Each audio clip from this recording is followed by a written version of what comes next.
Hi, I'm John Moulis and welcome to the fourth video in my series about bullying and harassment at the Commonwealth Department of Finance and the Australian Public Service.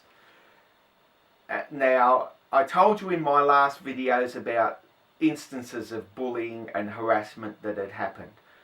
And they weren't isolated instances. This was just ongoing, day after day. This tension, this atmosphere which had evolved in the office was absolutely poisonous. This Jew baiting, the tag team between Albert Stavarik and pedophile Gary Holmes against me was just non-stop. And there were signs that other people in the department were joining in as well. For example, my job involved cutting microfilm and that, and I had to go down to the computer room and do it. And, you know, I didn't think anything of it. I was down there, I was away from Gary and Albert, which was a good rest for me, and I was down there, and there was this girl in the office with me, and I used to talk to her about certain things and all of that. And, you know, and I thought things were going really well. And then the head of the computer room, this pommy bastard called Jim Galbraith, you know, I called him Galbraith because that's how he spoke, you know, Galbraith, you know, that awful, I think it's Scottish, I'm not really sure, but just that annoying accent of his. And he went and kicked me out of the office. I mean, I came in one morning and staff from the computer room were bringing up the old microfilm cutter, the really old one where you had to turn the handle. They were bringing that up into reconciliation. And Albert Stavarik. Now, you'd think that an OIC of an office who had someone from another section criticise one of his staff, call him a little bastard and everything, you'd think that he would have taken that to heart and that he would have come into bat for me and defended me. But no, he was laughing his head off. He was saying, oh, Jim Galbraith, he said, you know, that little bastard isn't coming into this office again. That little bastard. Apparently he really went off his head, this Jim Galbraith. And Albert, the OIC, he thought it was really funny. I mean, he thought it was funny. And so, and that was a real eye-opener. Because, you know, he should have gone into bat for me. He should have defended me. He should have taken a stand. He should have said, his job description, his job involves going into the computer room and cutting microfilm. But he didn't do that. He just folded like a house of cards, you know. And so anyway, I had to do the cutting of the microfilm in the office. And wouldn't you know it, I was there in the middle, facing the window, and who was right next to me, facing me, on the left was Gary Holmes, the alcoholic pedophile. And he was there talking about Roger the Lodger all the time. He's going to come there one night and he's going to punch your eyes out. And, you know, and I reacted against this. I mean, there's so much that you can take. I mean, as I told you in the last video, in the early days I said nothing about it, hoping that it would go away, hoping that they would tire of it and stop it, but it didn't. It just kept on going, and it got worse as the months went by. And I said to Albert one time when Gary was there, I said, look, could you please stop this? You know, it's having an effect on me. It's harming my work performance. It's harming my behaviour. And I remember he said to me, he said, you know, you might want to continue this, he said, but we're not going to crack. That was the expression he used. He said, we're not going to crack. So treating me with dignity, not bullying me and treating me like a normal person, like a normal workmate, that was cracking in his view. But anyway, that hadn't gone unnoticed. I mean, Albert had to fill out my 6-month probation report.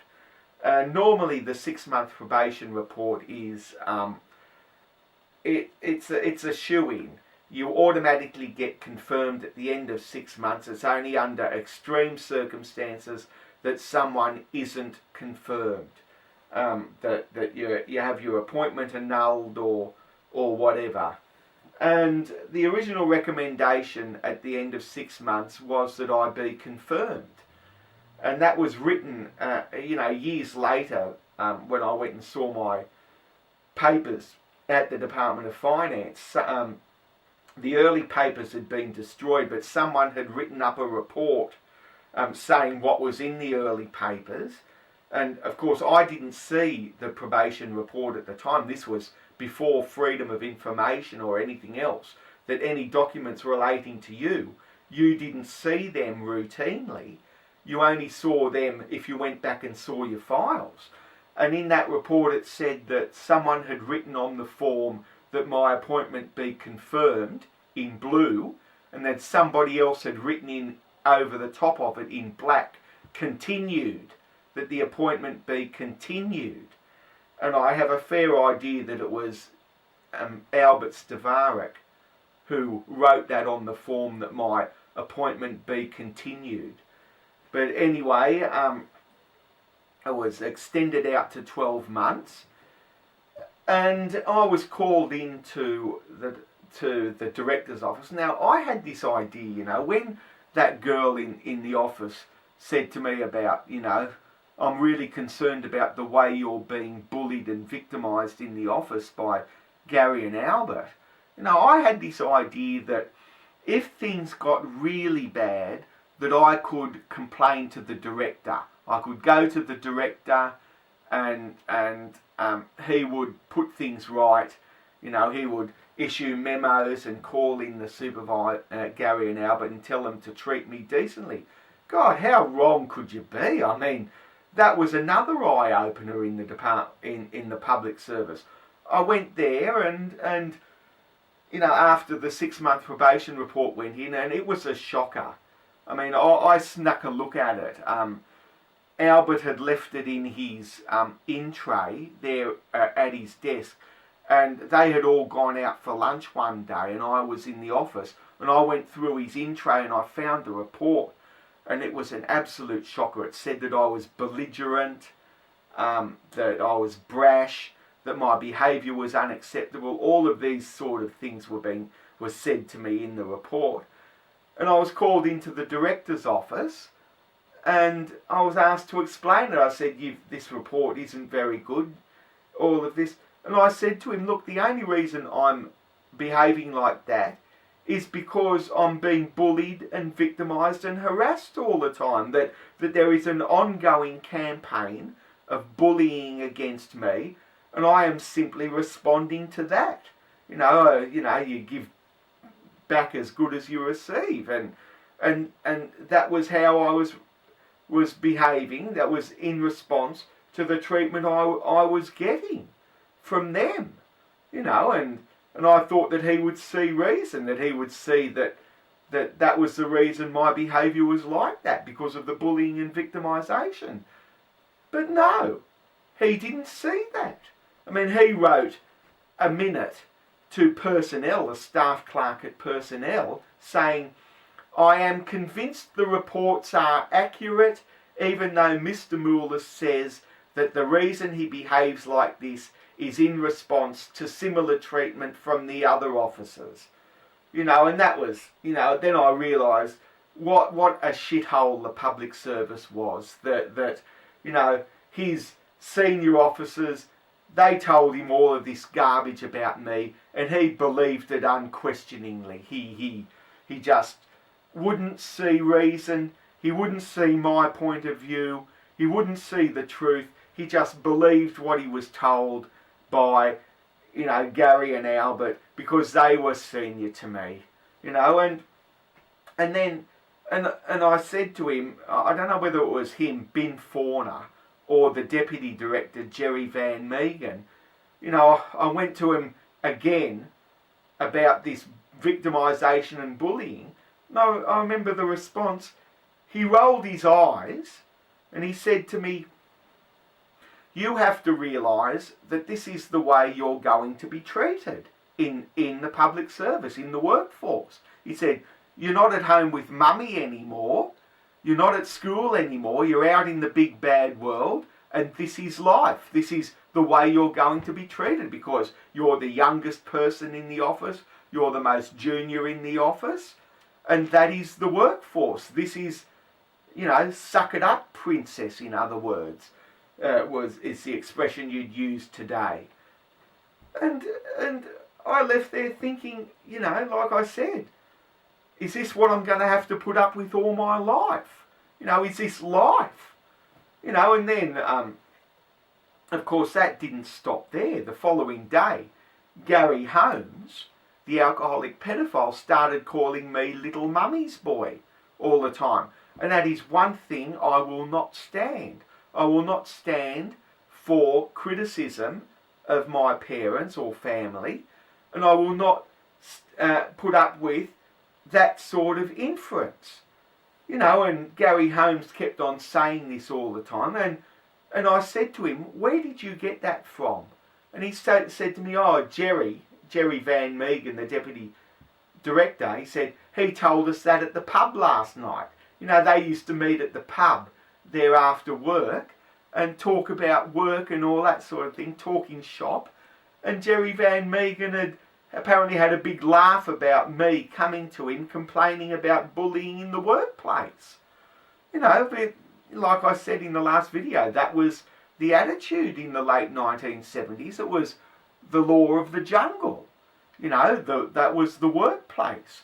And what had happened is that Albert Stavarik, his Tweedledum and Tweedledee buddy, he had given the good trolley that I used for the dispatch, he had given that to another section. I came into work and there was no trolley there. And I said to Albert, where's our trolley gone? And Albert said, Ledgers wanted a trolley, so I gave him that one. And I said to Albert, but that's our good trolley. That's the trolley I use for the dispatch. And he got up, there was this beaten up old trolley there, and he pushed it at me, and he said, use this one, you little mummy's boy. And I absolutely lost it when he said that. I screamed at him, and he was there sitting there at his desk with this expression on his face like a stunned mullet. I mean, he couldn't believe that I had finally bitten back, that I had finally had enough of him. And that whole office, that whole setup there. And the girl in the office, who I told you I'd spoken to in the canteen, who had been seeing all of this, she told me to come outside with her, and she said to me that I just had to put up with this, that he was the boss, he was the OIC, and I had to cope with this as best I could. That, that it's best that I just bite back criticism and just lie down and take all of this. Look, it was pathetic. Other things happened as well. For example, I put in my first tax return that year, 1978. And it wasn't a simple matter like it is now. Back then you had a form called Form S, which was very complicated. And I filled it in, and I told them that I was worried that I might have filled it out wrong. So anyway, I got this phone call, and it was someone saying that they were from the Australian Taxation Office, that I had to come in for a full audit, because for suspecting defrauding the tax system. And I was really worried about this, and I went into the tax office because I didn't. The tax office had a shop front in East Row in Civic, and I went in there, and I came out again, and the tax office knew nothing about it. There was no appointment for John Moulis or anything, and I came back and I told them what had happened, and they all started laughing. Gary and Albert started laughing. They said that they had arranged for one of the guys in the other office to phone me up pretending to be from the Australian Taxation Office, you know, and they thought it was a big laugh. And when I told the director about that, he thought it was a big laugh as well. He started laughing. I mean, I couldn't believe it. I thought, what sort of brain-dead morons am I up against here? You know, and, you know, they thought that was funny. But anyway, look, I started just getting so disillusioned with this, and there were other things as well. For example, rumours going around that I fancied John Talliker, who was the OIC of the pay office, and that caused tension amongst the staff as well, with John Talliker and the rest of them. I mean, this sort of thing, you know, and that whole system of you know, I didn't have a driver's licence then. I had to come to work in the bus in the middle of a Canberra winter, you know, crammed in like sardines in the bus, the 333 bus from Woden Interchange which stopped off at the Albert Hall near the Treasury building.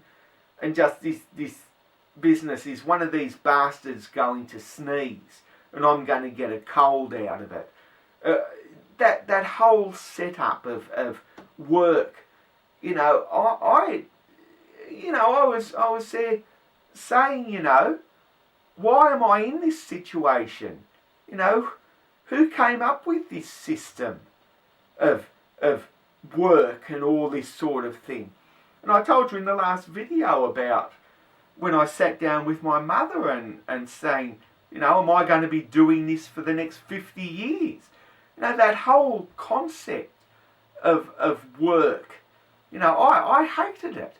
And I wanted an alternative. I mean, I tried to get out of the office, you know, in the first half of when this garbage first started up. I mean, I wanted to get a job in radio because I was really liked pop music and DJs and all that sort of thing. And I had put my name down for the trainee job at 2CC, which was the music radio station in Canberra. I'd put my name down in 1976 or 77, and my name came up in 1978 when I was there in finance. So I went along for the interview, and I didn't get it because I didn't have a driver's licence. The part of the job involved courier work, and I didn't have a driver's licence, and so I organised driving lessons, and the boss of 2CC called me back, and I said, look, I'm taking driving lessons, and he said, oh no, he said, we wanted somebody who'd been driving for at least a year. I won't give the job to someone with P plates. And then, after a few months, I started pining for my former life at school, at Phillip College. And I was talking about it all the time in the workplace, saying how much I hated the job, how much I wanted to be back at Phillip College. And I was actually thinking of chucking in work altogether and going back to Phillip College, year 11 and year 12. You know, I figured that, you know, I can give up the money, I can go back to being on pocket money from my parents, just to get out of this, just to bring back that old situation that I had, that old normality that I'd had and this certainty of, you know, I wanted my free periods back. I wanted my 2-hour lunch break back. I mean, I wanted all of this back. You know, I wanted there with my parents running the show and everything like that. You know, I had tasted work. I didn't like it. I wanted out. But of course that would have involved, I'd already got my year 12 certificate, and that would have involved scrapping that whole year 12 certificate and me doing year 11 and year 12 again. And there was no way in the world they would have allowed that. So I was stuck there. Anyway, this video is about to run out now. I hope you found this to be enlightening. I hope this has given you an insight into the bullying I experienced. Come back for the next video and I'll go into more aspects of my bullying in the public service. Goodbye.